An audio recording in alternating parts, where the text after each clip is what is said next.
This video is brought to you by RogueDeckBuilder.com. Purchase a playmat today and help us make the move to our new studio.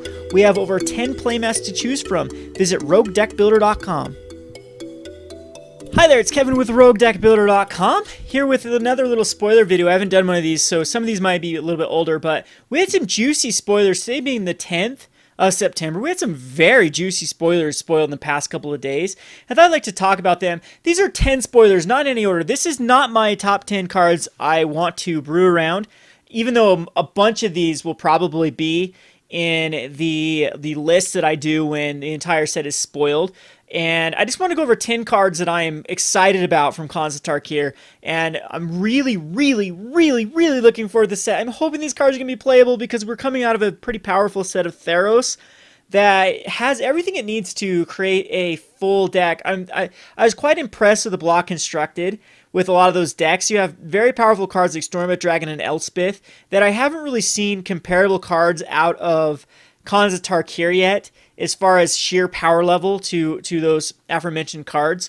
So I'm thinking that Theros is going to be the more powerful set for a while. I mean, yes, we do still have a lot of rares left to spoil, but most of the mythics have been spoiled, and I haven't seen a mythic quite as powerful as anything out of that Theros brought us. So anyway, I'm just going to talk about 10 cards I'm very excited to brew around. This set, kudos to Wizards, because this set seems like it was made for the Johnnies, the Roguers, and just a lot of cards that I want to brew around, that I want to try to break, and I'll probably fail miserably at doing so, as again, Theros is might just be too powerful to confront with these cards, or to compete with these cards. But anyway, let's just go over this. This is in no order.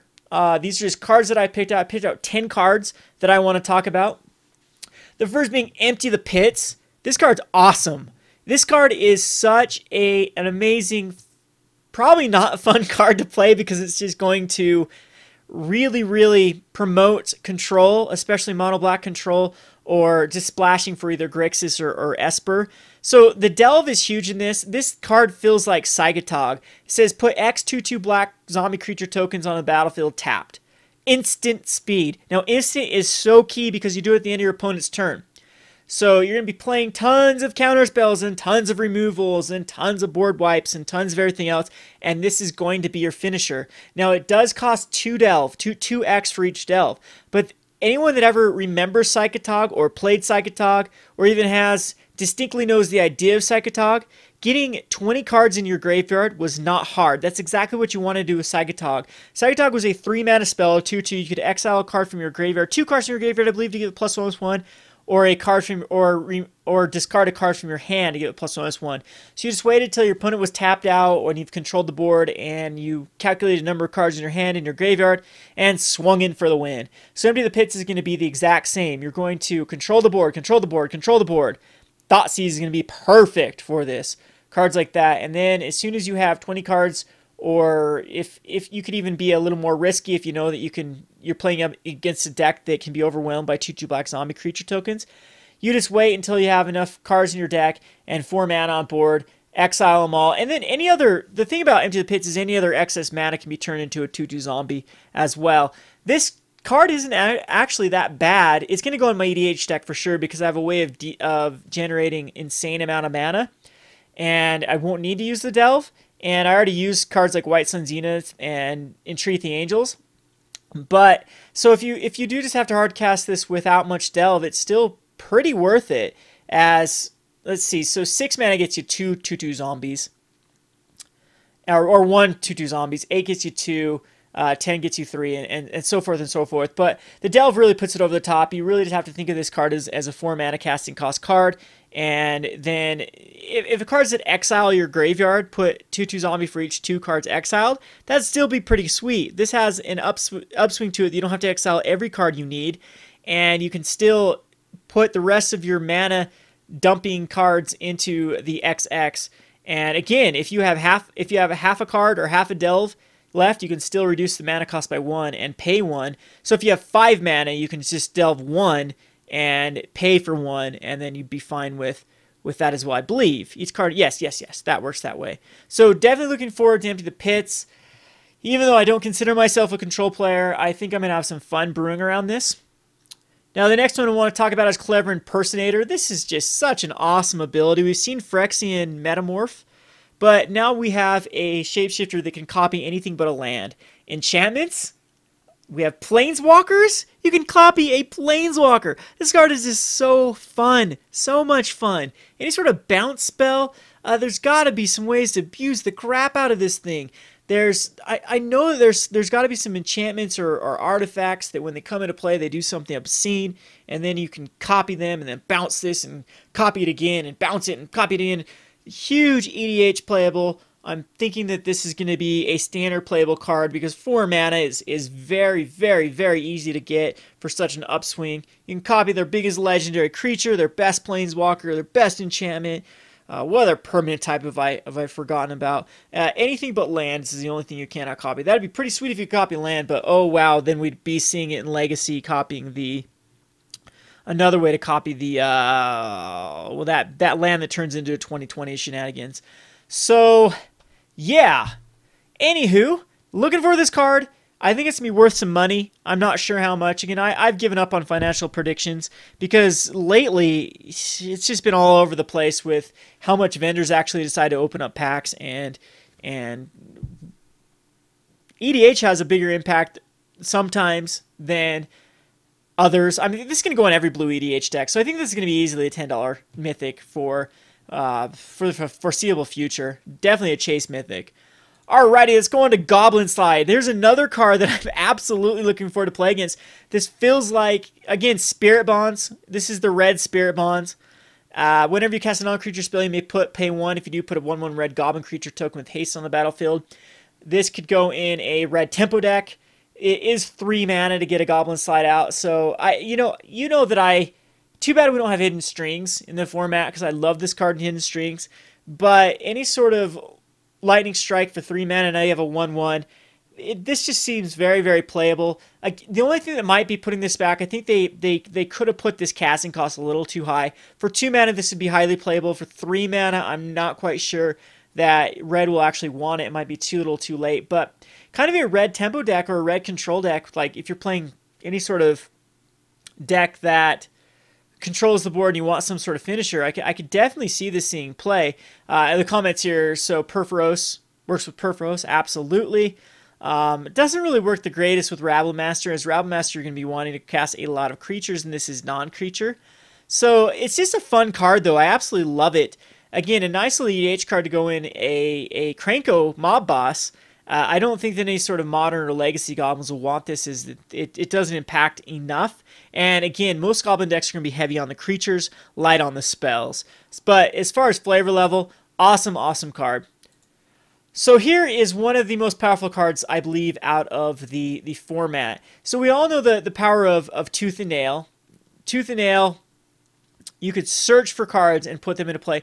But 8, Summoning Trap, when back in Zendikar, Summoning Trap was hard casted a ton. And he used it, even if you had to get a 6 mana casting cost card, it was still worth it because it feels like a tutor.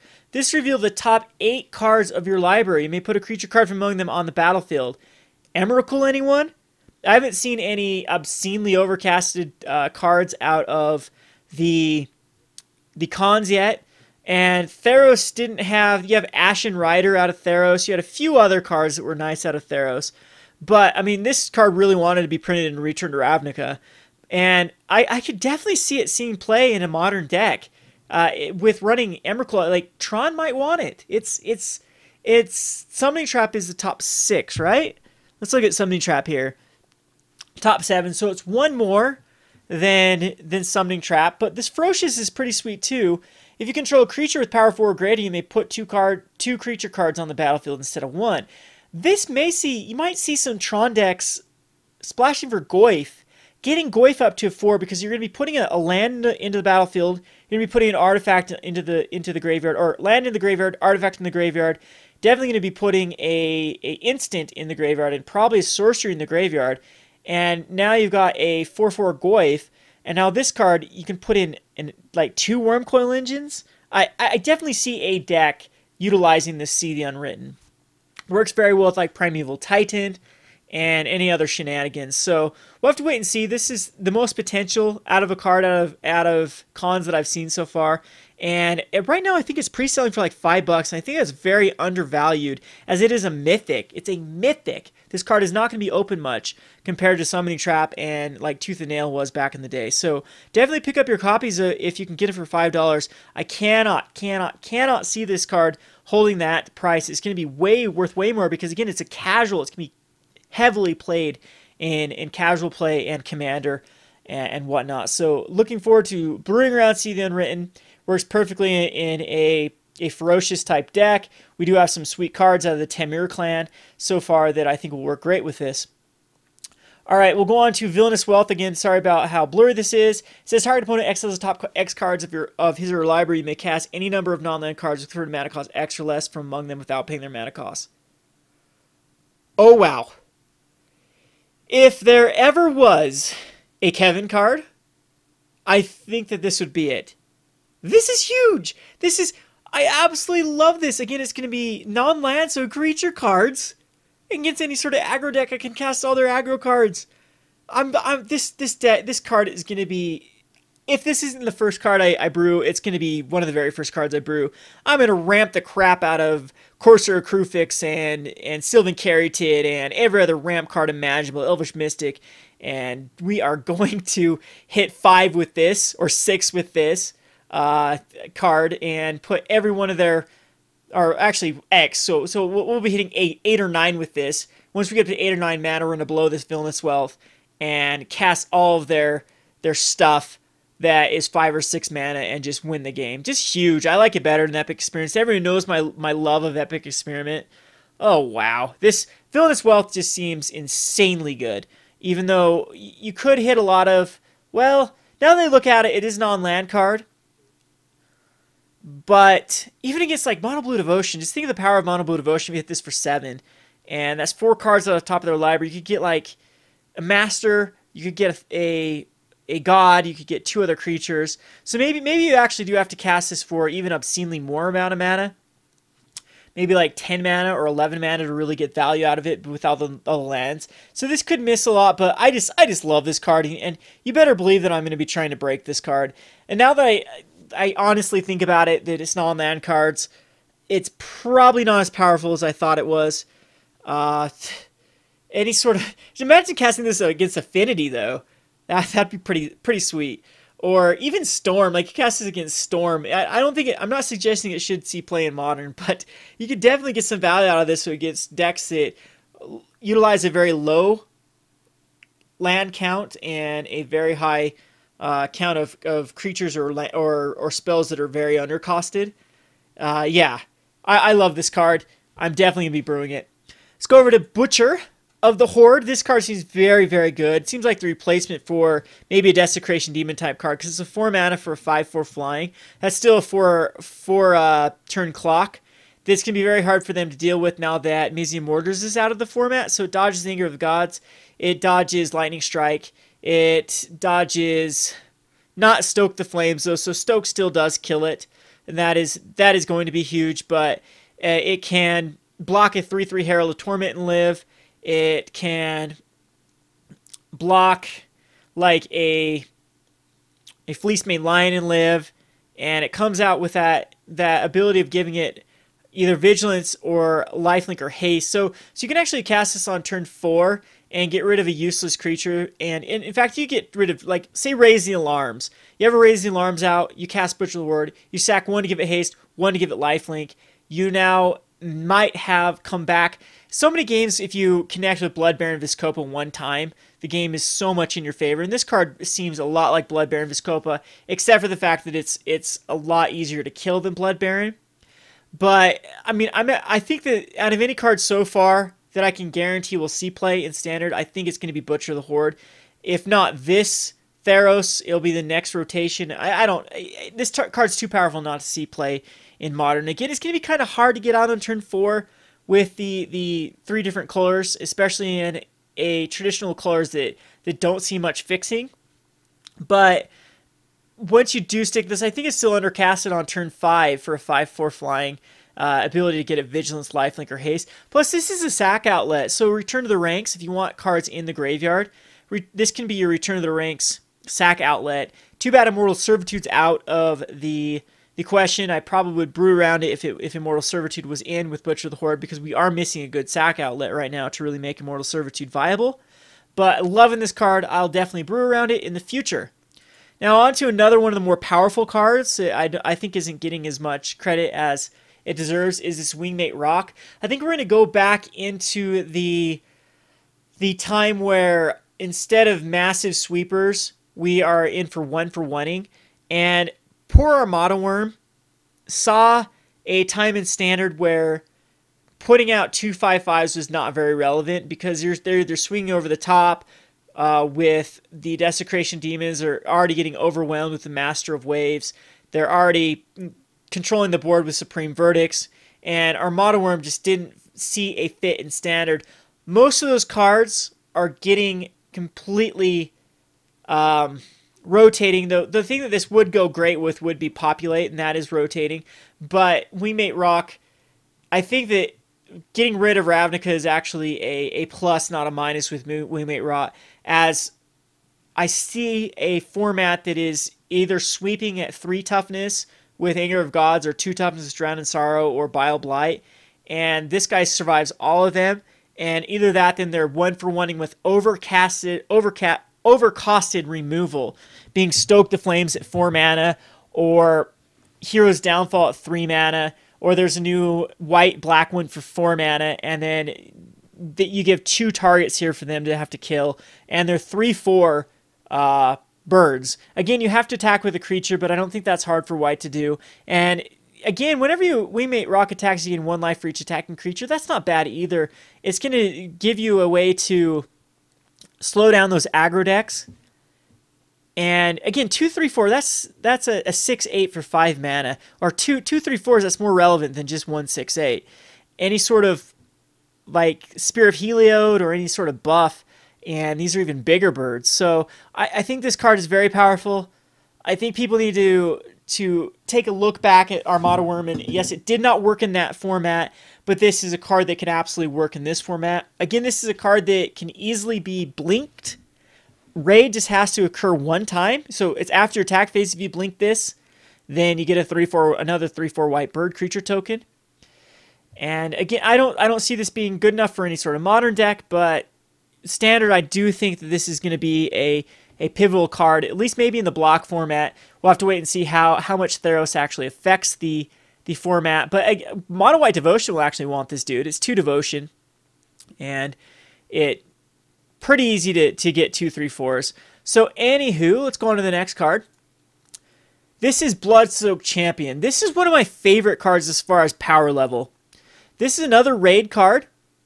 This says when it's a 2/1/1, can't block, so it's the Minotaur out of Journey of Nyx, pretty much. This one's a human though. Don't know if that'll be relevant. Can't block.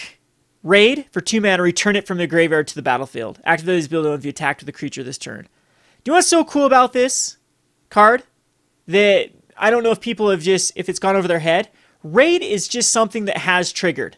You attack with this guy, they chump block, you maybe kill a 1/1 Typhoid Rat, for example. You've already got all the necessary requirements for raid to take place. You've attacked with the creature. You can recast this dude for 2 mana. He can trigger off of himself. That is so insanely powerful. People are saying, like this comment here, it's not quite as good as Gravecrawler. Yeah, well, Gravecrawler has to have cards built around it. You have to actually have another zombie out, cast the Gravecrawler. Yes, Gravecrawler would be so much better in Standard because of Necromancer Stockpile, but even this card works great with Necromancer Stockpiled as is, because you can pitch it, draw a card, and it's very easy to get back on the battlefield. So I love this card. Very powerful, very underrated. He works off himself. He needs nothing else to be able to get him back into play if he attacks. Very cool card. Go on to Siege Rhino, the new Thrag Tusk, or the new Great Merchant of Asphodel. 4/5 trample for 4 mana. Awesome. Enters the battlefield, your opponent loses 3 life, and you gain 3 life. Another card that's begging to be flickered. And 3 life is huge because sometimes Grey Merchant only gets out for 3 or 4 mana. And this guy comes out a turn earlier, hopefully a turn earlier than Grey Merchant, and has a more relevant body as a 4/5 trampler than Grey Merchant. I think this will definitely be the glue that actually fits together the junk type color. I think junk kind of wants to be a mid-range strategy. It is going to be a little bit aggressive, but it's also going to want to be able to stabilize versus the mono red decks or the black decks. And this is going to be the card that does it. 3 life and 3 life, gaining 3 life and 3 damage or 3 loss of life is going to be very, very relevant. Last but not least, we'll go over to the Grim Haruspex. This card's awesome. This is exactly what I wanted to see in kind of an Immortal Servitude, or whenever non-token creature control dies, draw a card. Oh wow, this any sort of sack outlet with this card, and you can just go crazy. Again, any card that recurs itself, you can, like the card of the Timorate in this guy has very good synergy, and I'm sure we'll have some other. The guy that we just spoiled, the Bloodsoaked Champion, works pretty good with this. Each turn you can, if you have a sack outlet, you can attack with it. It can die. You can draw a card. You can put it back into the battlefield. Huge. My sealed pool, what I want to see for the pre-release is a Grim Haruspex and a Bloodsoaked Champion. I just want to get that combination off. I think this card, the morph is very relevant too, because you can actually morph it in for 3 mana, and then morph it for just a black. Black is not very hard at all. So if you're going to be a deck that has sweepers, you can keep this guy morphed. And then when they sweep and they're thinking that, okay, we're blowing you out, you're not getting any value, you can just morph it back and then draw a ton of cards and then, re-spam the field. So absolutely looking forward to this card. I think it's a great card. What do you guys think of these cards that I spoiled? Any cards that I've missed? I'll keep going over spoilers. Again, this is not my top 10 list. This is just cards that I've been scouring over the last few days that have been spoiled and have really liked. Let me know what your favorite card out of the Khans of Tarkir block is so far, and how well you think the set is panning out. As far as power level, I value this set very, very low on the power level, but out of fun cards and creativity and just flavor, absolutely loving this set so far. This has been Kevin with RogueDeckBuilder.com. Thanks for watching.